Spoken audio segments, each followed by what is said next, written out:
મિત્રો, ઘણી વખત માણસ જીવનમાં ખૂબ મહેનત કરે છે, દિવસ રાત કામ કરે છે, છતાં ઘરમાં શાંતિ નથી રહેતી. પૈસા આવે છે પણ ક્યાં ખર્ચ થઈ જાય છે એ ખબર પડતી નથી.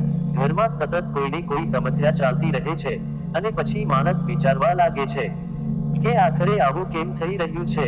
વાસ્તુશાસ્ત્ર અનુસાર ઘરની દરેક વસ્તુ અને દરેક જગ્યા માણસના જીવન પર કોઈને કોઈ રીતે અસર કરે છે, અને એ જ કારણ છે કે જૂના સમયમાં લોકો ઘરની સફાઈ, દિશા અને વ્યવસ્થાને ખૂબ મહત્વ આપતા હતા.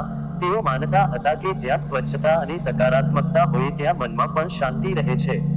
મિત્રો, બાથરૂમ એવી જગ્યા છે જેને લોકો રોજ ઉપયોગમાં લે છે, પરંતુ ઘણી વખત તેની યોગ્ય રીતે કાળજી લેતા નથી.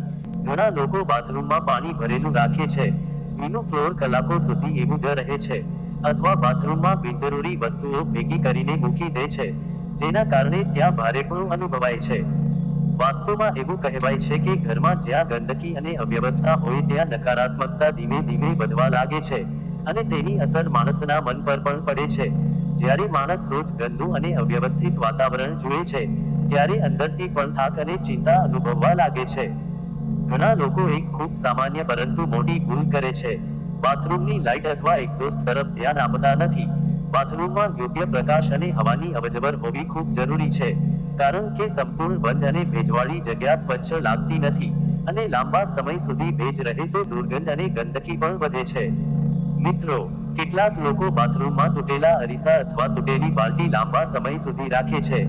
વાસ્તુ મુજબ તૂટેલી વસ્તુઓ ઘરમાં રાખવી યોગ્ય માનવામાં આવતી નથી, કારણ કે તે બેદરકારી અને અવ્યવસ્થાનું પ્રતીક માનવામાં આવે છે. તેથી ઘરમાં કોઈ પણ તૂટેલી વસ્તુ હોય તો તેને સમયસર બદલી દેવી સારી માનવામાં આવે છે. ઘણા લોકો બાથરૂમમાં કપડાં લાંબા સમય સુધી ઢગલામાં રાખે છે, ખાસ કરીને ભીના કપડાં, જેના કારણે દુર્ગંધ અને ગંદકી વધી શકે છે. તેથી બાથરૂમ હંમેશા સૂકું અને સ્વચ્છ રાખવાનો પ્રયત્ન કરવો જોઈએ. મિત્રો, આજકાલ સોશિયલ મીડિયા પર ઘણા લોકો વાસ્તુના નામે લોકોને ડરાવે છે.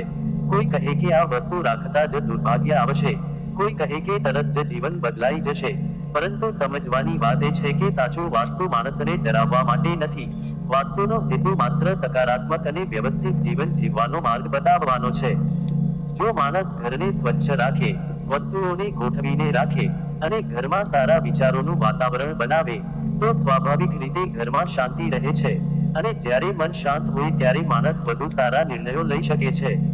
મિત્રો, ઘણી વખત લોકો કહે છે કે ઘરમાં પૈસા ટકતા નથી, પરંતુ સાચી સમૃદ્ધિ માત્ર પૈસા સુધી સીમિત નથી. પરિવારની ખુશી, સ્વાસ્થ્ય, માનસિક શાંતિ અને ઘરમાં પ્રેમ, આ બધું પણ જીવનની સૌથી મોટી સંપત્તિ છે. વાસ્તુમાં પાણીનું ખાસ મહત્વ માનવામાં આવે છે.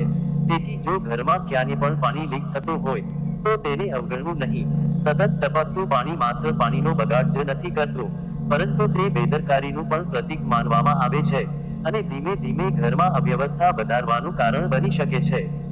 ઘણા લોકો બાથરૂમમાં ખૂબ જૂની અને બિનઉપયોગી વસ્તુઓ સંગ્રહ કરીને રાખે છે, પરંતુ જૂની અને બિનજરૂરી વસ્તુઓ માણસના મન પર પણ અસર કરે છે. જ્યારે આસપાસ બિનજરૂરી સામાન ભરેલો હોય ત્યારે મન પણ ભારે લાગે છે. તેથી સમયાંતરે ઘરની સફાઈ અને અનાવશ્યક વસ્તુઓ દૂર કરવી ખૂબ જરૂરી છે. મિત્રો, એક ખૂબ સુંદર વાત આપણા મોટા લોકો કહેતા હતા, જે ઘર સ્વચ્છ હોય ત્યાં ભગવાનનો વાસ હોય. હવે તેનો અર્થ માત્ર ધાર્મિક નથી, પરંતુ જ્યાં સ્વચ્છતા અને શાંતિ હોય ત્યાં માણસનું મન પણ ખુશ રહે છે.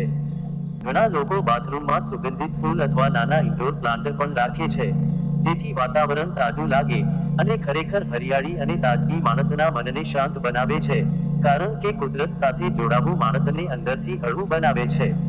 મિત્રો, જીવનમાં ઘણી વખત માણસ મોટી મોટી વસ્તુઓ પાછળ દોડતો રહે છે, પરંતુ સાચી ખુશી ઘણી વખત નાની નાની સારી આદતોમાં છુપાયેલી હોય છે.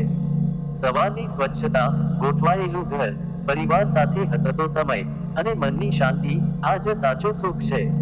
તેથી મિત્રો, જો તમે પણ ઈચ્છો છો કે તમારા ઘરમાં સકારાત્મકતા અને શાંતિ રહે, તો બાથરૂમ જેવી જગ્યાની સફાઈ અને વ્યવસ્થા તરફ પણ ધ્યાન આપવાનું શરૂ કરો, કારણ કે નાની નાની સારી આદતો જ ધીમે ધીમે જીવનમાં મોટો બદલાવ લાવે છે.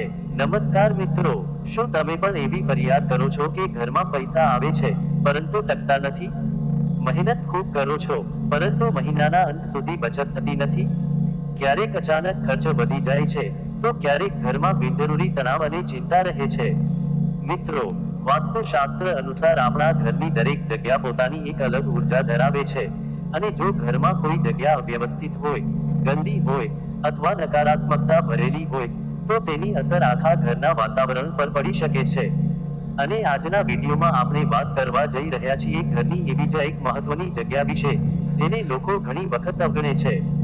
હા મિત્રો, આજે આપણે વાત કરીશું બાથરૂમ વાસ્તુ વિશે.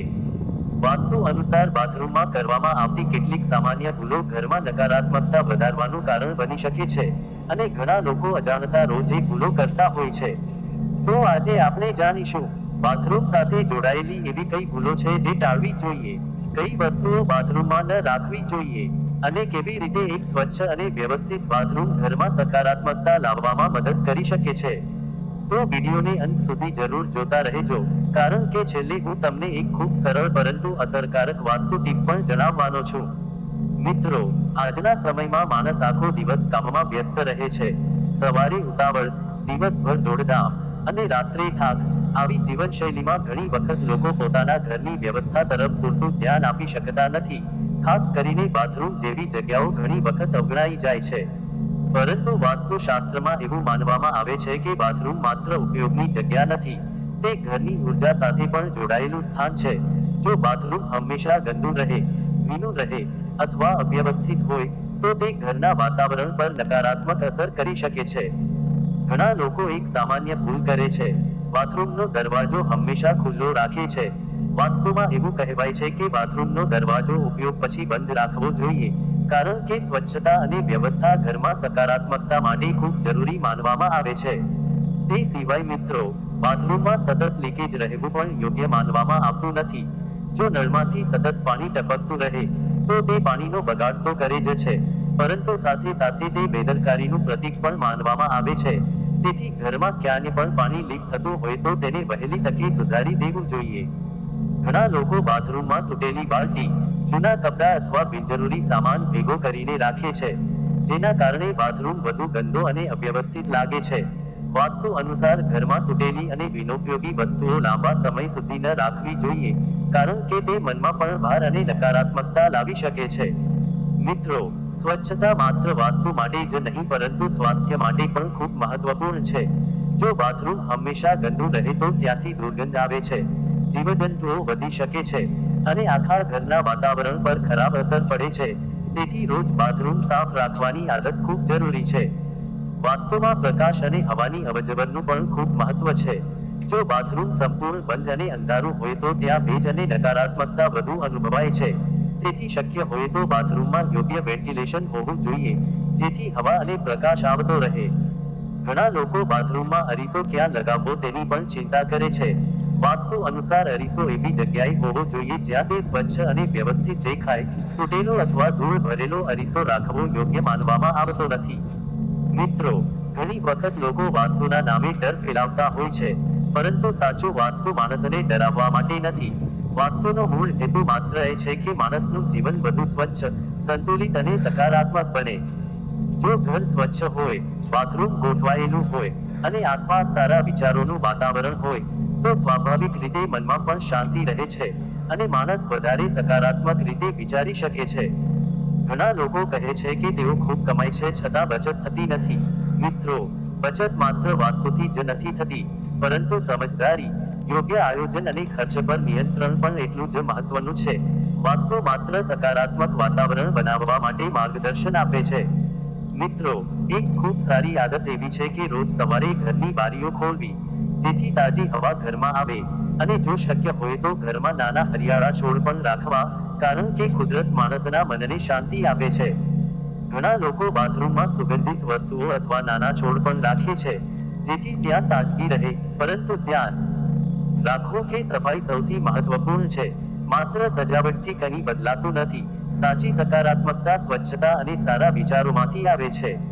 મિત્રો, જીવનમાં ઘણી વખત આપણે બહારની વસ્તુઓમાં સુખ શોધતા રહીએ છીએ, પરંતુ સાચું સુખ ઘણી વખત નાની નાની સારી આદતોમાં છુપાયેલું હોય છે.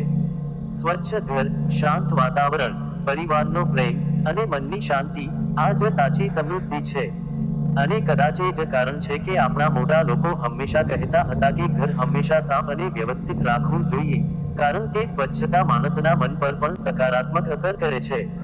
તો મિત્રો, જો તમે પણ ઈચ્છો છો કે તમારા ઘરમાં શાંતિ, સકારાત્મકતા અને સારું વાતાવરણ રહે, તો આજે જ બાથરૂમ સાથે જોડાયેલી આ નાની નાની બાબતો પર ધ્યાન આપવાનું શરૂ કરો. જો તમને આજનો વિડીયો ગમ્યો હોય તો વિડીયોને લાઈક જરૂર કરજો અને આવી જ વાસ્તુ, આધ્યાત્મિક અને જીવન ઉપયોગી માહિતી માટે અમારી ચેનલને સબસ્ક્રાઇબ કરવાનું ભૂલતા નહીં. જય શ્રી કૃષ્ણ. ફરી મળીએ એક નવા રસપ્રદ વિડીયોમાં.